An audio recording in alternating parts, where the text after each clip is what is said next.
नमस्कार, आप देख रहे हैं नेक्स्ट 9 स्पोर्ट्स और स्वागत है आपका हमारे खास अपडेट में। मैं हूं आपके साथ अभिलाष। भारत और न्यूजीलैंड के बीच तीसरा T20 मुकाबला बेहद रोमांचक रहा, जिसमें 4 रनों से भारतीय टीम को करारी हार का सामना करना पड़ा। सबसे बड़ा सवाल ये उठता है कि आखिर क्यों सिर्फ और सिर्फ दिनेश कार्तिक पर ही हार का ठीकरा फोड़ा जा रहा है। क्यों इस खिलाड़ी को इस कदर दिखाया गया है जैसे एक खराब बल्लेबाज बल्लेबाजी कर रहा था। शायद लोग ये भूल गए कि साल 2018 का निदाहस ट्रॉफी की वो आखिरी गेंद वो दिनेश कार्तिक ने ही भारत को निदाहस ट्रॉफी जिताई थी, वरना एक लांछन और लगता बांग्लादेश के हाथों एक फाइनल हारने का। लेकिन उसके बावजूद दिनेश कार्तिक ने कोशिश की, कृणाल पांड्या के साथ एक अच्छी साझेदारी की और हम यहाँ शायद किसी को सपोर्ट करने नहीं बैठे। लेकिन जिस तरह से यहाँ पर आलोचनाओं का सामना करना पड़ रहा है दिनेश कार्तिक को, ये भी सही नहीं है। क्रिकेट में हमेशा ये कहा जाता है कि जो क्रिकेट है ये अनिश्चितताओं का खेल कहा जाता है और यहाँ पर कोई भी प्रेडिक्शन यहाँ पर फेल होती है। सबसे बड़ा सवाल ये उठता है कि आखिर भारत को आखिरी ओवर में जो 16 रन चाहिए थे, क्या वो 16 रन सिर्फ और सिर्फ कार्तिक की जिम्मेदारी थे या फिर कृणाल पांड्या की भी जिम्मेदारी थी। अगर तीसरी बॉल पर उन्होंने सिंगल नहीं लिया, दैट मीन्स कि उनको अपनी एबिलिटी पर भरोसा था, वो लंबी हिट मार सकते थे। अब इस बात की कोई गारंटी नहीं है कि वहाँ महेंद्र सिंह धोनी होते या फिर रोहित शर्मा होते, वो लंबी हिट लगा ही लेते, क्योंकि अगर ऐसी बात होती तो शायद कल का मैच ये दोनों खिलाड़ी ही जिता सकते थे। उसके बाद दिग्गज क्रिकेटरों ने जिस तरह से हमला बोला है, अब संजय मांजरेकर ने साफ तौर पर कहा कि दिनेश कार्तिक की वजह से भारतीय टीम मैच हारी, तो क्या संजय मांजरेकर ये भूल गए कि 212 रन जो न्यूजीलैंड ने बोर्ड पर लगाए हैं वो दिनेश कार्तिक की वजह से तो बोर्ड पर नहीं लगे, वो तो भारतीय गेंदबाजों की वजह से बोर्ड पर लगे हैं। बाकी खिलाड़ियों की वजह से भी कहीं ना कहीं भारतीय टीम को उस तरह का मोमेंटम नहीं मिल पाया जिस स्टार्ट की ज़रूरत थी। क्यों आखिर शिखर धवन को आलोचनाओं का शिकार नहीं होना नहीं पड़ा, क्यों महेंद्र सिंह धोनी पर ठीकरा नहीं फोड़ा गया। एक आपको एक वजह मिली, तीसरे T20 में रोमांचक मुकाबले में हार का ठीकरा फोड़ना है दिनेश कार्तिक पे, तो आपने उस खिलाड़ी को पूरी तरह से ब्लेम कर दिया। सोशल मीडिया पर जिस तरह से इस खिलाड़ी पर भड़ास निकाली जा रही है, शायद ही कहीं से भी क्रिकेट के लिए सही नहीं है।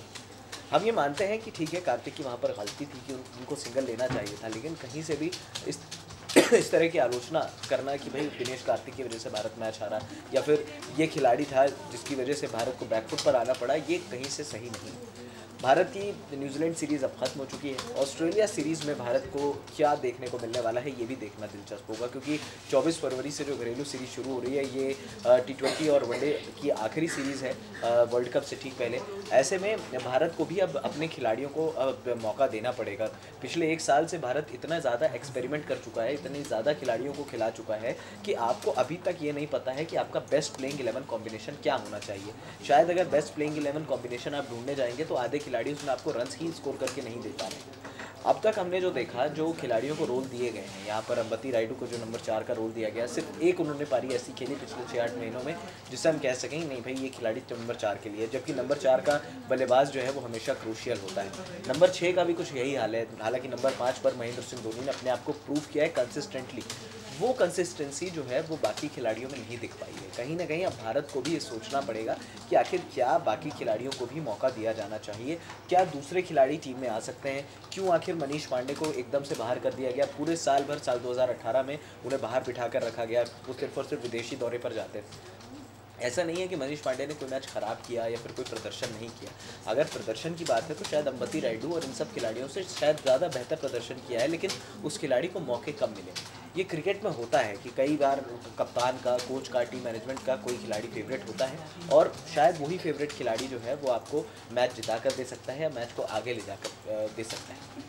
यहाँ पर जिस तरह से भारतीय टीम में अब फिलहाल जो सिनेरियो देखने को मिल रहा है, भारत की गेंदबाजी शायद परफेक्ट है, लेकिन भारत की बल्लेबाजी उतनी ही ज़्यादा ख़राब है। अब अगर देखा जाए तो भारत के टॉप ऑर्डर पर एक बार फिर भारतीय टीम डिपेंडेंट हो गई है। जिस तरह से शिखर धवन रन्स कर रहे हैं, जिस तरह से रोहित शर्मा की फॉर्म है, क्योंकि रोहित शर्मा ने तो रन्स किए हैं लेकिन शिखर धवन के रन्स हुए नहीं। T20 फॉर्मेट में उनको स्टार्ट मिल रहा है लेकिन वो एक बड़े स्कोर में उसे तब्दील नहीं कर पा रहे हैं। अब बड़ा स्कोर जब आप नहीं बनाएंगे तो अब वर्ल्ड कप जैसे टूर्नामेंट में फिर आपकी कहानी वही होगी 2015 की वर्ल्ड कप में जो हुआ, 2017 की चैंपियंस ट्रॉफी में हुआ या फिर 2016 के वर्ल्ड T20 में हुआ।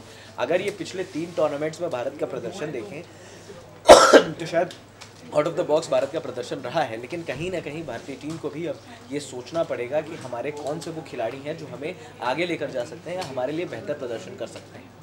अब तक हमने जो देखा, हम लगभग सभी टूर्नामेंट्स में बाकी टीमों को पूरी तरह से पीटते हुए चले हैं, लेकिन जब आखिरी मैचेस आते हैं, जब सेमीफाइनल आता है या फिर जब फाइनल आता है, तो हमारी टीम इस तरह से पूरी तरह से चोक करती है कि फिर हम ये नहीं कह सकते कि भारतीय टीम डिजर्विंग है जीत के लिए, क्योंकि जिस तरह से 2015 में ऑस्ट्रेलिया ने आपको एकदम बाहर कर दिया, एक तरफा जीत ऑस्ट्रेलिया ने दर्ज की। उसके बाद अगर हम देखें तो पाकिस्तान ने भी चैंपियंस ट्रॉफी फाइनल में एक तरफा भारत को हराया, वेस्ट इंडीज़ ने भारत को एक तरफा हराया। तो कहीं ना कहीं ये इस तरह की जो गलतियां होती हैं वो भारतीय टीम को भी अब सोचनी पड़ेंगी कि हम जो गलतियां कर रहे हैं क्या वो कारण है जिस वजह से हमारी टीम बिल्ट नहीं हो पा रही है। क्योंकि ये इस बार वर्ल्ड कप में राउंड रॉबिन टूर्नामेंट है, और राउंड रॉबिन टूर्नामेंट में आपको लगभग सभी 9 टीमों के साथ 9 मैचेस खेलने हैं, यानी कि पर टीम 9 मैचेस कम से कम मिनिमम खेलेगी।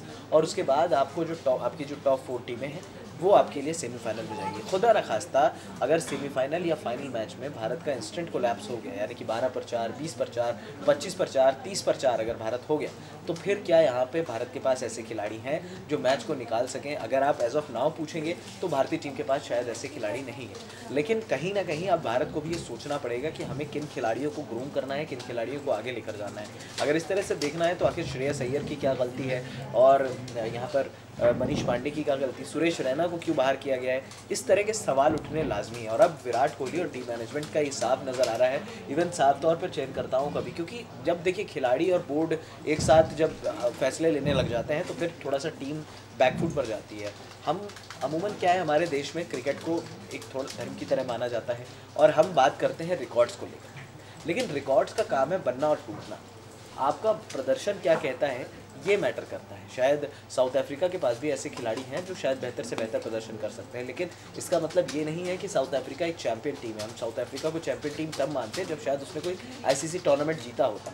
ऐसे में साउथ अफ्रीका की बात अगर की जाए तो उन पर एक चोकर्स का टैग लगा है कि आप पूरे साल 4 साल प्रदर्शन तो करते हो, लेकिन जब आपको टूर्नामेंट की बारी आती है तो आप दबाव में बिखर जाते हो। तो कहीं ना कहीं ये बात भी सोचने वाली है कि क्यों आखिर खिलाड़ियों को मौका नहीं दिया जा रहा, क्यों आखिर खिलाड़ियों को ग्रूम नहीं किया जा रहा। दिनेश कार्तिक के साथ भी कुछ इसी तरह की बात हुई।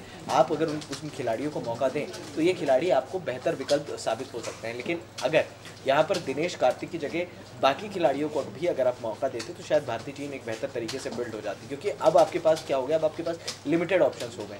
अब इन लिमिटेड ऑप्शंस में आपको डिसाइड करना है कि मेरी टीम में वर्ल्ड कप में कौन सा खिलाड़ी जाने वाला है। क्या वो दिनेश कार्तिक जाएंगे, क्या वो अंबती रायडू जाएंगे, क्या वो बाकी केदार जाधव होंगे। केदार जाधव को अगर वर्ल्ड कप लेकर जाना है आपको, तो आपको केदार जाधव को मैचेस खिलाने होते। केदार जाधव शायद T20 फॉर्मेट खेलते तो शायद उनकी और प्रैक्टिस होती विदेशी पिचेस पर, क्योंकि उन्होंने भी 1 या 2 पारियां ऐसी खेली हैं जहां पर हम ये मान सकते हैं कि he is the reliable player for the middle order.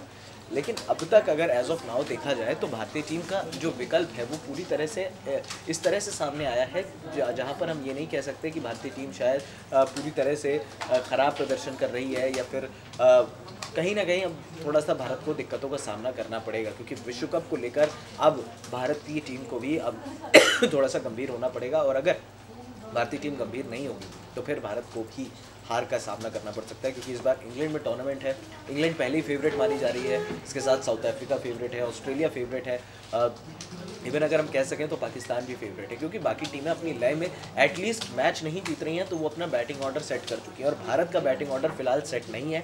ये बात हम दावे के साथ कह सकते हैं। हम ये नहीं कह सकते कि नंबर 4 कौन खेलेगा, ऋषभ पंत को आखिर क्यों नहीं लिया गया। ये सब सारी चीज़ें ज़रूरी है, क्योंकि भारत को जहाँ 350 बनाने होते हैं वहाँ भारत 300-325 बनाकर खुश हो जाता है। अब जहाँ पर 250 बनाने होते हैं वहाँ पर भी आप स्ट्रगल करके 50 ओवर तक मैच ले जाकर जीतते हो। तो ये कमज़ोरी शायद पूरी दुनिया को पता है। पूरी दुनिया ये बात जानती है कि अगर आपको भारत को आउट करना है या फिर भारत को हराना है, आप उनके टॉप 3 बल्लेबाजों को आउट कर दीजिए। इस रोहित शर्मा, विराट कोहली, शिखर धवन का विकेट जहां आपको मिला, उसके बाद आप पूरी तरह से डोमिनेट कर सकते हो। रोहित शर्मा का नाम इसलिए भी बड़ा है क्योंकि देखिए अगर वो 50 ओवर खेलते हैं तो ये गारंटी होती है कि भारत 370 बना सकता है आराम से। लेकिन अगर रोहित शर्मा की विकेट 20-30 ओवर के पास आसपास गिर जाती है तो फिर भारत के लिए एक जीत की नींव रखने वाले जो लंबी हिट मारने वाले बल्लेबाज हैं वो नहीं दिखते हैं। अगर आप धोनी की भी बात करें, धोनी ने मैचेस जिताए हैं नो डाउट, और शायद उनसे बेहतर फिनिशर है भी नहीं कोई दुनिया में। लेकिन महेंद्र सिंह धोनी भी स्ट्रगल कर रहे हैं। महेंद्र सिंह धोनी को अगर आप आज की डेट में कहें, क्योंकि उम्र का भी एक ऐसा पड़ाव है कि 20-30 गेंदों में आप 60-70 रन कर दें, शायद 10 में से 2 या 3 बार वो कर भी दें, लेकिन मोस्ट प्रोबेबली ज़्यादातर समय वो उस तरह की चीज़ें नहीं खेल पाएंगे, उस तरह का प्रदर्शन नहीं कर पाएंगे। तो ये सारी चीज़ें मैटर करती हैं। अगर भारत का प्रदर्शन निकल कर सामने नहीं आता है तो फिर भारत को दिक्कतों का सामना करना पड़ेगा और फिर भारत शायद वर्ल्ड कप में भी बाहर हो सकता है। तो अब से शायद भारत को अपनी टीम को बिल्ड करना पड़ेगा, अब से शायद भारत को अपनी टीम के बारे में सोचना पड़ेगा। और अगर भारत अपनी टीम के बारे में नहीं सोचेगा तो शायद भारतीय टीम जो है वो तैयार नहीं होगी। सिर्फ फिर आप दिनेश कार्तिक और बाकी खिलाड़ियों को ही जो है वो मौका देते जाएंगे, उन पर हार का ठीकरा फोड़ते जाएंगे। फिलहाल हमें दे दीजिए इजाज़त और हाँ, हमारे चैनल Next9 स्पोर्ट्स को सब्सक्राइब करना मत भूलिए।